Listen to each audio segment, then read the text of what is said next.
चंद्रयान अपने गंतव्य तक पहुँचे, भारत की कीर्ति दिग्दिगंत में फैले। जिन वैज्ञानिकों का इस यान के निर्माण में हाथ है, उन सब के प्रति मेरा अपनत्व है। यांत्रिक विधा से चंद्रमंडल तक पहुंचना तो आगे की बात है, लेकिन यंत्र का पहुंचना भी महत्वपूर्ण स्थान रखता है। जो भी हमारे सूर्य, चंद्र, अग्नि आदि हैं, सब जगह प्राणियों की सद्भावना है। हमारे ग्रंथों में अग्निलोक का भी वर्णन है, चंद्रमंडल का भी वर्णन है, सूर्यलोक का भी वर्णन है। सबसे ऊपर ब्रह्मा जी का धाम है जो सत्यलोक है, वहाँ के प्राणियों का भी वर्णन है।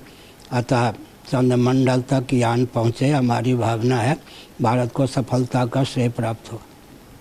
और जब 6:04 शाम को जाके पहुँचेगा चंद्रयान 3 जो चंद्र पृष्ठ में, क्या कुछ आप सोचते हैं कौन सा फोटोग्राफ, जैसे कि विक्रम और प्रज्ञा जो रोवर है और जो लैंडर है, वो सब कैसे फोटोग्राफ्स भेजेंगे और ये फोटोग्राफ्स को लेके सारा विश्व कितना आगे बढ़ेगा?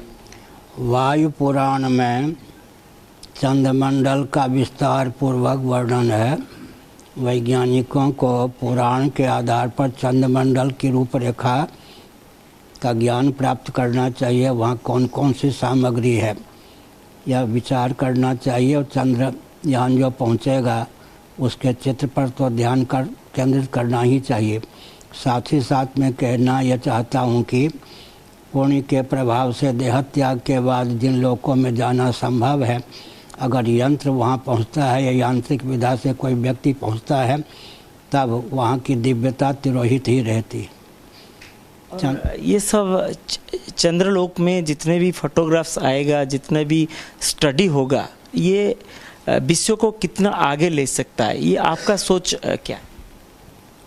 प्रयास तो वैज्ञानिकों का है कि चंद्रमंडल पर भी जाके कुछ लोग निवास करें, क्योंकि हमारे यहाँ जो लोकांतरों का वर्णन है, वहाँ पर जीवनी शक्ति है ही, तभी तो भूर्भुवः स्वः महाजनः तपः सत्यम, ये लोकों का वर्णन है। अतल, वितल, तलातल, रसातल, महातल, पाताल।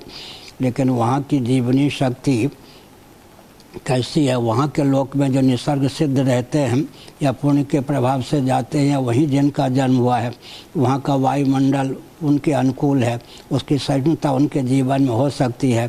अगर मर्त्य लोक का व्यक्ति, मनुष्य लोक का व्यक्ति, पृथ्वी मंडल का कोई व्यक्ति यान आदि के द्वारा ऊर्ध्वलोक में भी जाता है, उसकी जीवनी शक्ति का प्रश्न है, जीवनी शक्ति सुरक्षित रहेगी या नहीं, अथवा उस लोक की जो दिव्यता है वहाँ जाने पर भी उसकी दृष्टि का विषय बनेगी या नहीं, ये प्रश्न उठता है। सबसे बड़ी बात है जो साउथ पोल, दक्षिण मेरू में कोई भी आज तक पहुंचा नहीं है। भारत का जो प्रयास है, इसरो का जो प्रयास है, से साउथ पोल में जाके लैंडिंग करेगा। साउथ पोल आप तो जानते हैं क्या कुछ है साउथ पोल में, पूरा ज्ञान आपके चंद्रमा के ऊपर क्या कुछ ज्ञान आपका है गुरुजी? चंद्रमंडल में पितर लोग रहते हैं, दिव्य शक्तियाँ वहाँ पर विद्यमान है, वहाँ की ऊर्जा पर्याप्त है, उसी से हम लोग प्रभावित होते हैं। चंद्रमंडल हमारा पोषण करने में समर्थ है, लेकिन वहाँ शीतलता भी है, वहाँ की शीतलता को सह पाना कठिन है। जहाँ शीतलता होती है वहाँ पर समझ लेना चाहिए जल अवश्य होता है। और साउथ पोल और नॉर्थ पोल, इस दोनों तरफ में क्या कुछ है पूरा गुरुजी बताइए। ओटीवी का दर्शक सब कुछ जानना चाहते हैं। आपका वैदिक मैथमेटिक्स की वजह से चंद्रयान 2 भी आगे गया था। अभी चंद्रयान मत दीजिए, जिन वैज्ञानिकों ने भेजा था उन्हीं को हम श्रेय देते हैं। हमारा इसमें कोई हाथ नहीं है, केवल हम इसरो में गए, हमारा प्रवचन हुआ है, हम उन्हीं वैज्ञानिकों को श्रेय देना चाहते हैं। हमारा इसमें कोई हाथ नहीं है, हमारा कोई परामर्श नहीं, हमारा कोई मार्गदर्शन नहीं है। गुरुजी ये तो बड़प्पन है आपका, सबका आशीर्वाद आपका है। देखिए, जिसको जो श्रेय देना चाहिए उसको वो श्रेय मिलना ही चाहिए। किसी के श्रेय में हस्तक्षेप करना या अपने को आगे करना सर्वथा अनुचित। डेफिनेटली गुरुजी, ये जो इसरो का जो वैज्ञानिक है, इनको तो श्रेय देना चाहिए। इनकी वजह से अभी नॉर्थ पोल और साउथ पोल में पहली बार ये सफलता आएगा जरूर 6:04 पे। साउथ पोल और नॉर्थ पोल के बारे में थोड़ा बताएं। ऐसा है कि वायु पुराण में जो चंद्रमंडल का वर्णन है, अन्य पुराणों में भी उसका अध्ययन करना चाहिए। साथ ही साथ वो वैज्ञानिक अगर हमारे पास आवें, पुराणों में जो सामग्रियां हैं वो भी हमारे पास लावें, छानबीन करके विचार करके बहुत कुछ प्राप्त किया जा सकता है अगर वैज्ञानिक उचित समझें तो। नहीं तो उनका जो कुछ प्रयास है, मुझे प्रसन्नता है, मुझे कुछ श्रेय लेने की आवश्यकता नहीं है, न चंद्रयान भेजने में मेरा कोई हाथ है गुप्त या प्रकट। गुरुजी, ये भी हम जानना चाहते हैं कि वहाँ पे मनुष्य भी रह सकता है।